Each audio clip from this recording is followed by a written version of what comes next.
Hi மக்களே! Welcome to the third ஏரோபர்ட்ஸ். இன்னைக்கு நம்ம ஜெயம் ரவி அண்ட் ஆர்த்தியோட டிவோர்ஸ் தான் இந்த வீடியோல பார்க்க போறோம்.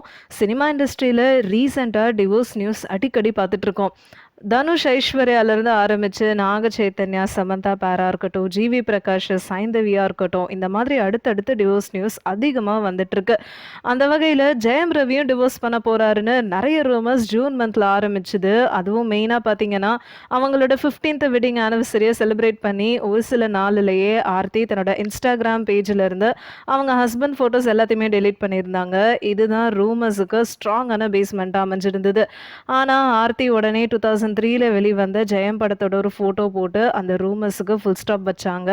ஸோ இவங்களோட 15 வருஷம் மேரேஜ் லைஃப் டிவோர்ஸுக்கு வந்துருச்சுன்னு நேத்து தன்னோட எக்ஸ் பக்கத்துல அஃபிஷியலா அனௌன்ஸ் பண்ணியிருக்காரு ஜெயம் ரவி.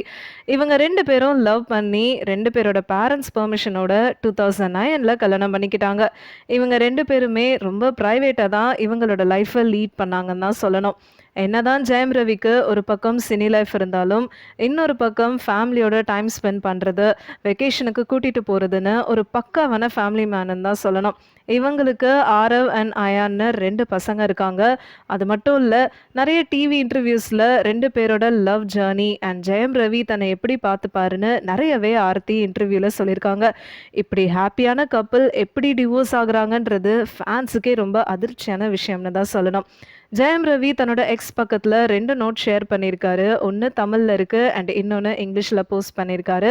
அந்த போஸ்ட்ல என்ன இருந்துச்சுன்னா, லைஃப் ஜர்னில நெறைய சாப்டர்ஸ் இருக்குன்னும், தான் இப்போ கஷ்டத்தோட ஒரு விஷயத்த ஃபேன்ஸ் கிட்ட ஷேர் பண்ண போறேன்னு சொல்லியிருக்காரு. ரொம்ப நாள் டிசிஷனுக்கு அப்புறம் நானும் ஆர்த்தியும் பர்சனல் ரீசன்ஸ்க்காக டிவோர்ஸ் பண்றோம்னும், இந்த டிசிஷனை நாங்க பொறுமையா யோசிச்சு தான் எடுத்திருக்கோம்னு சொல்லியிருக்காரு.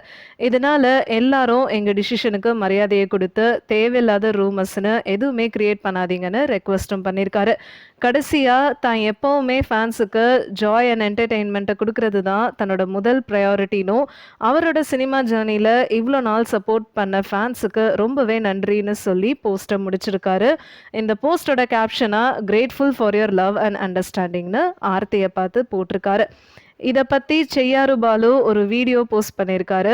அதில் சினிமா நம்ம வாழ்க்கையில் ரொம்ப முக்கியமான ஒன்று. இப்படி எப்போ வேணால் மேரேஜ் பண்ணிப்போம், எப்போ வேணால் டிவோர்ஸ் பண்ணிப்போம் அப்படின்றது சரியே கிடையாதுன்னு ஷேர் பண்ணியிருக்காரு.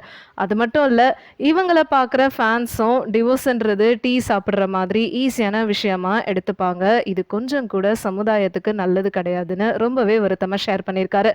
இவங்களுக்கு 2 பசங்க இருக்காங்க.